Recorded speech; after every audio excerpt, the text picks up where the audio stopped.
విశ్వం మనకు గోచరమగు దృశ్యమాన జగత్తంతయు తానైనవాడు. విష్ణు విశ్వమంతయు వ్యాపించి ఉన్నవాడు. వషట్కారః వేదస్వరూపుడు.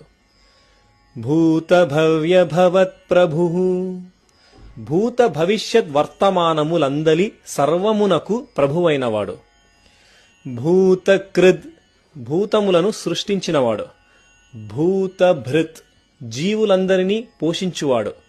భావః సమస్త చరాచర ప్రపంచమంతయు తానే వ్యాపించినవాడు.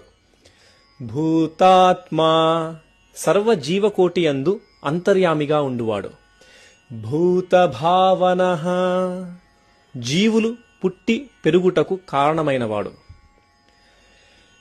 విశ్వం విష్ణుర్వషట్కారో భూత భవ్య భవత్ ప్రభు భూతకృద్భూతభృద్భావో భూతాత్మా భూతభావనః.